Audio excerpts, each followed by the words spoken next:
একটি গভীর সমুদ্রের বিশাল তিমিকে মানুষ লোহার ভারী শিকল দিয়ে শক্ত করে বেঁধে রেখেছে। শত শত বছর ধরে সে এভাবেই একাকী সমুদ্রের বুকে আটকা পড়ে আছে। তার অপরাধ কি জানেন? আগে সে মাঝে মধ্যেই সমুদ্র দিয়ে যাওয়া নিরীহ যাত্রীবাহী জাহাজগুলোকে নিজের হালকা স্ন্যাক্স বা নাস্তা হিসেবে গিলে ফেলত। এই খবর পেয়ে রাজা নির্দেশ দিয়ে তাকে এখানে এভাবেই বন্দী করে রেখেছেন।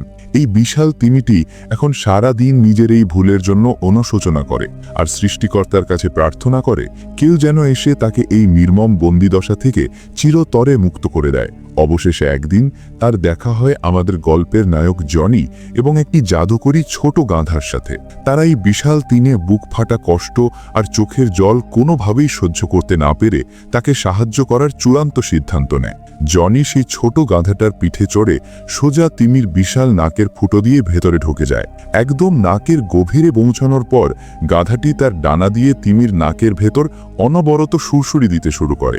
মুহূর্তের মধ্যেই তিমিটি তার নাকের ভেতর এক অদ্ভুত অস্বাভাবিক অস্বস্তি অনুভব করে। অসহ্য সুরসুরিতে তিমিটি তার বিশাল মুখ হাঁ করে প্রচণ্ড শক্তি সঞ্চয় করে, আর পরের মুহূর্তেই সে এমন এক বিশাল হাঁচি দেয় যে জনি আর সেই গাধাটা রকেটের মতো ছিটকে বাইরে বেরিয়ে আসে। এখন নিশ্চয়ই ভাবছেন এই ছোট গাধাটা আসলে কে? সে ছিল মূলত স্বর্গের এক জাদুকরী ঐশ্বরিক ঘোড়া। একদিন আস্তাবলের প্রহরীদের ফাঁকি দিয়ে সে চুপচাপ পৃথিবীতে পালিয়ে আসে, কিন্তু পৃথিবীর রাস্তাঘাট তার অচেনা হওয়ায় সে সোজা গিয়ে পড়ে গভীর জলে। সৌভাগ্যবশত জনি ঠিক সেই সময়েই তাকে দেখতে পায় এবং দড়ি দিয়ে টেনে জল থেকে তুলে তার জীবন বাঁচায়। জনির এই উপকারের প্রতিদান দিতেই ঐশ্বরিক ঘোড়াটি সিদ্ধান্ত নেয় যে সে সব সময় জনির পাশেই থাকবে। পরদিন সকালে জনি খড়ের গাদায় ঘুম থেকে ওঠে। চোখ খুলতেই সে অবাক হয়ে দেখে তার সামনে দুটি অপূর্ব সুন্দর আর দামি ঘোড়া দাঁড়িয়ে আছে। হঠাৎ সে শুনতে পায় কেউ একজন তার সাথে কথা বলছে। জনি চমকে গিয়ে নিজের ত্রিশূলটা হাতে তুলে নেয়, কিন্তু পেছনে ফিরতেই দেখে মাটিতে দাঁড়িয়ে আছে একটি ছোট্ট গাধা। জনি ভয় পেয়ে তাকে আঘাত করতে হাত তুলতেই গাধাটা এক লাথিতে জনিকে শূন্যে উড়িয়ে দেয়। এরপর গাধাটি বুঝিয়ে বলে যে সেই আসলে স্বর্গের সেই জাদুকরী ঘোড়া, যে এখন ছোট গাধার রূপ নিয়ে জনির কাছে এসেছে আর সাথে উপহার হিসেবে এনেছে ওই দুটি চমৎকার ঘোড়া। এদিকে জনির বাবা আবিষ্কার করে যে তাদের ক্ষেতের ফসল নষ্ট হয়ে গেছে। রাগে ফুসফুস করতে করতে সে জনির দিকে তেড়ে আসে। বিপদ বুঝে গাধাটা এক মুহূর্ত দেরি না করে জনিকে পিঠে তুলে নেয় এবং চোখের পলকে সেখান থেকে হাওয়া হয়ে যায়। এরপর জনি সেই দামি ঘোড়া দুটি নিয়ে সোজা বাজারে যায়। তার উদ্দেশ্য ছিল ঘোড়া দুটো বিক্রি করে ক্ষেতের যে ক্ষতি হয়েছে তার ক্ষতিপূরণ দেওয়া। ঘোড়াগুলো দেখে বাজারের সব মানুষ ভিড় জমায়, কিন্তু দুর্ভাগ্যবশত রাজ্যের লোভী রাজার নজর পড়ে ঘোড়াগুলোর ওপর। রাজা তার ক্ষমতা দেখিয়ে জোর করে ঘোড়া দুটো কেড়ে নেয়। জনি অসহায় হয়ে দাঁড়িয়ে থাকে, কিন্তু গাধাটার এই অবিচার একদমই সহ্য হয় না। সে বুক ভরে শ্বাস নিয়ে এমন জোরে এক শীষ বাজায় যে সেই আওয়াজ রাস্তা পেরিয়ে সোজা রাজপ্রাসাদে গিয়ে পৌঁছায়। শীষের শব্দ শুনেই ঘোড়া দুটো পাগলের মতো ছুটতে শুরু করে, আর তাদের থামাতে গিয়ে সেনাপতিরা রাজাকেও দড়ি দিয়ে বেঁধে ফেলে। ফলে রাজাও ঘোড়ার সাথে সাথে রাস্তায় হিঁচড়ে যেতে থাকে। এক পর্যায়ে ঘোড়াগুলো নিয়ন্ত্রণ হারিয়ে ফেলে এবং রাজা সোজা গিয়ে পড়ে এক বিশাল ময়দার স্তূপের ভেতর। চোখের পলকে রাজার অবস্থা এমন হয় যে মনে হচ্ছে কোনো এক বয়স্ক সাদা ভূত। এমন চরম অপমানিত হয়েও রাজা জনিকে সরাসরি মৃত্যুদণ্ড দিতে পারে না, কারণ এতে প্রজারা খেপে যেতে পারে। তাই ধরিবাজ রাজা জনিকে একটি শাস্তি দেওয়ার উপায় বের করে। সে জনিকে বলে, মরুভূমির গভীরে একটি ভয়ঙ্কর ফায়ার বার্ড বা আগুনের পাখি আছে, যে আমার সৈন্যদের মেরে ফেলছে। তুমি যদি তাকে ধ্বংস করতে পারো তবেই তোমার আজকের অপরাধ ক্ষমা করা হবে। জনি বাধ্য হয়ে তার গাধাকে নিয়ে মরুভূমিতে সেই পাখির এলাকায় যায়। সেখানে মাটিতে পড়ে থাকা পুড়ে যাওয়া বর্ম আর কঙ্কাল দেখে বোঝাই যাচ্ছিল ফায়ার বার্ড কতটা ভয়ঙ্কর। জনি আগে থেকেই কিছু বিশেষ জাদুকরী বাদাম সাথে করে নিয়ে এসেছিল।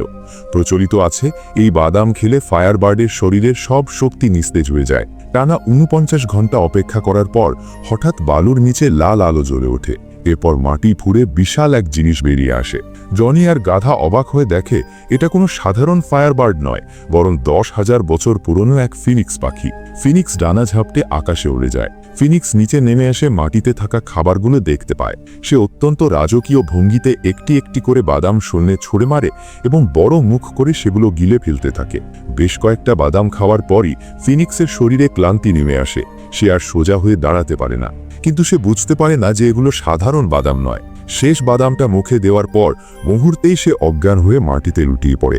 জনি আর গাধা মিলে ফিনিক্সটাকে বিশাল লোহার জালে বন্দি করে ফেলে।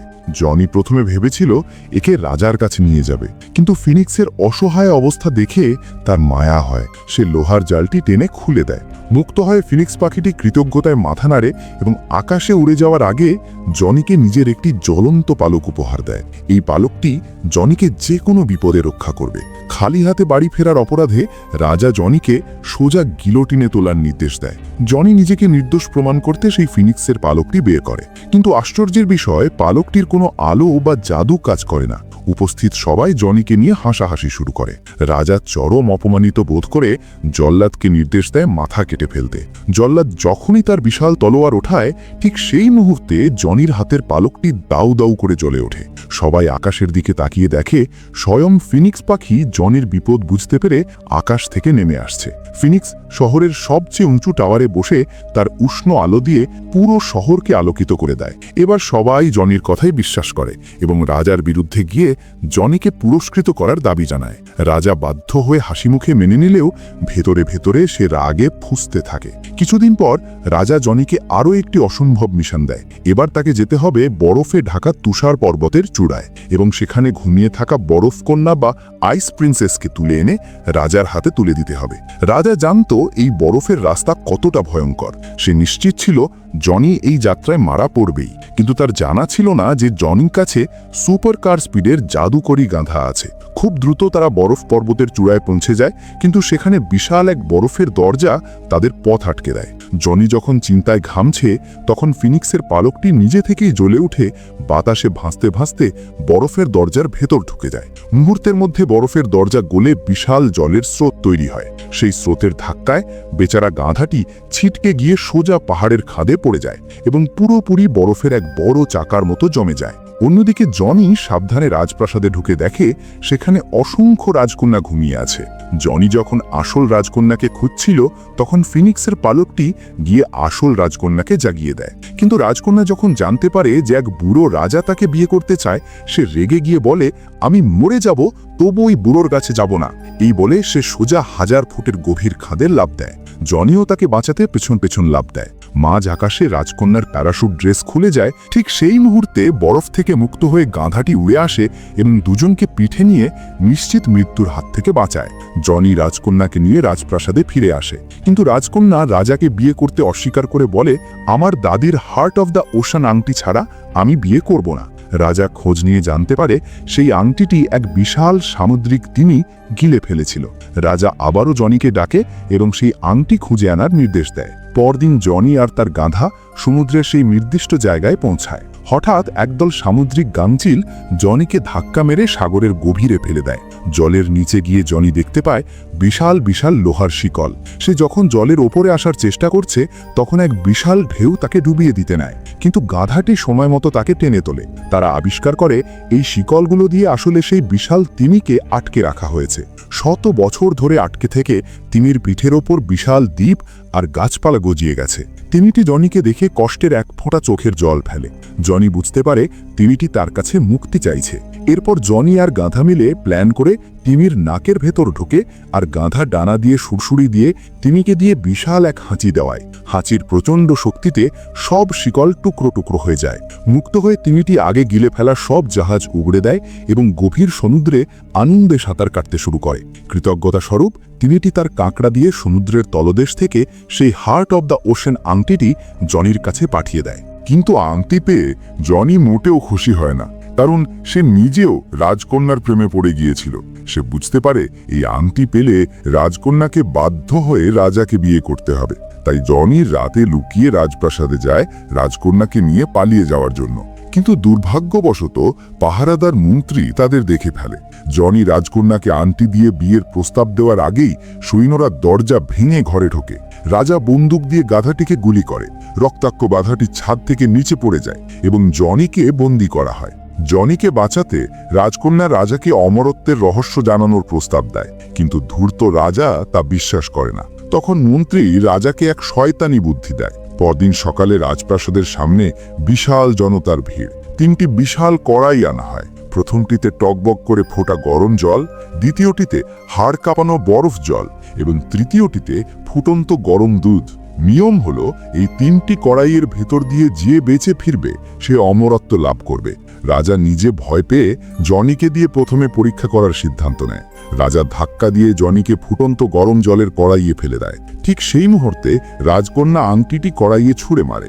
আংটির জাদুতে জনি প্রথম কড়াই থেকে সম্পূর্ণ অক্ষত অবস্থায় লাফিয়ে ওঠে। এরপর সে গিয়ে পড়ে দ্বিতীয় বরফের কড়াইয়ে। মুহূর্তেই সে জমে আইসক্রিম হয়ে যায়। তখন ফিনিক্সের পালকটি নিজে থেকে সেই কড়াইয়ে ঝাঁপ দেয়। পালকের তাপে জনি দ্বিতীয় কড়াই থেকেও বেঁচে ফেরে, কিন্তু সমস্যা হয় তৃতীয় কড়াইয়ে। জনি যখন ফুটন্ত দুধের কড়াইয়ে পড়ে তখন রাজকন্যার মুখ ফ্যাকাশে হয়ে যায়, কারণ তার কাছেও তৃতীয় কড়াই থেকে বাঁচার কোনো উপায় ছিল না। সবাই ধরে নেয় জনি এবার নিশ্চিত মারা গেছে। ঠিক তখনই আকাশ থেকে একটি উজ্জ্বল আলো নেমে আসে। ভালো করে খেয়াল করতেই দেখা যায় এটি একটি জাদুকরী ড্যান্ডেলিয়ান ফুল। ফুলটি দুধের কড়াইয়ে পড়তেই জনি ফিনিক্সের মতো নবজন্ম লাভ করে আকাশে ভেসে ওঠে। আসলে গুলিবিদ্ধ সেই ছোট গাধাটি নিজের জীবনের মায়া ত্যাগ করে পৃথিবীর শেষ প্রান্তে ছুটে গিয়েছিল, এবং সেখান থেকে এই মহাবিশ্বের একমাত্র জীবন মৃত্যুর ফুলটি নিয়ে এসেছিল জনির জীবন বাঁচাতে। জনিকে অমর আর আরও সুদর্শন হতে দেখে লোভী রাজা আর লোভ সামলাতে পারে না। সে এক লাফে দুধের কড়াইয়ে ঝাঁপ দেয়, কিন্তু 2 ঘন্টা পেরিয়ে গেলেও রাজা আর ফেরে না, বরং সে একটি বিশাল সাবানের বুদবুদে আটকা পড়ে অসীম আকাশের দিকে ভেসে চলে যায়। সবাই জনির বীরত্ব আর সাহসের প্রশংসা করে এবং তাকেই রাজ্যের নতুন রাজা হিসেবে ঘোষণা করে। এরপর জনি আর রাজকন্যা সুখে শান্তিতে বসবাস করতে শুরু করে। এখানেই এই জাদুকরী গল্পের সমাপ্তি ঘটে। বন্ধুরা, এতক্ষণ আপনারা যে গল্পটি শুনলেন সেটি মূলত 2021 সালে মুক্তি পাওয়া রাশিয়ান রূপকথার বিখ্যাত movie upon the magic roads বা দ্য হাম্পড ব্ল্যাক হর্স এর কাহিনী। মুভিটি প্রাচীন স্লাভিক লোককথা নিয়ে তৈরি একটি মাস্টারপিস। হয়তো হলিউডের মতো বিশাল হাইপ এটি পায়নি এবং IMDb-তে রেটিং 5.7 এর ঘরে, কিন্তু মুভিটির কালারফুল সিনেমাটোগ্রাফি আর অসাধারণ ভিজুয়াল ইফেক্টস বা CGI এতটাই নিখুঁত যে আপনি এক মুহূর্তের জন্যও চোখ সরাতে পারবেন না। সবচেয়ে বড় কথা, এই মুভি মানুষের মনস্তত্ত্ব, লোভের করুণ পরিণতি এবং নিঃস্বার্থ বন্ধুত্বের শক্তিকে একদম জাদুকরী এক আবহে খুঁটিয়ে তুলেছে। এত সময় দিয়ে ভিডিওটি দেখার পর আপনার মনে হবে আপনি সত্যি একটা সুন্দর অনুভূতির মধ্য দিয়ে গেলেন। আপনার কাছে জনির এই নিঃস্বার্থ ভালোবাসা নাকি ছোট গাধাটির অটুট বন্ধুত্ব, কোনটি বেশি ভালো লেগেছে? কমেন্ট করে অবশ্যই জানাবেন। আমি জানি মানুষের সাইকোলজি বলে সুন্দর জিনিসের প্রশংসা করতে কার্পণ্য করতে নেই, তাই ভিডিওটি শেষ করার আগে স্ক্রিনে থাকা লাইক বাটনে আলতো করে একটা ক্লিক করে দিন, কারণ আপনাদের একটা লাইক আমাকে এরকম আরও অজানা আর চমকপ্রদ মুভি খুঁজে আনতে সাহায্য করবে। যারা এখনও সাবস্ক্রাইব করেননি তারা সাবস্ক্রাইব করে বেল আইকনটি বাজিয়ে রাখুন, যাতে মনের অজান্তেই বারবার ফিরে আসেন নতুন কোনো গল্পের খোঁজে। ভালো থাকবেন সবাই।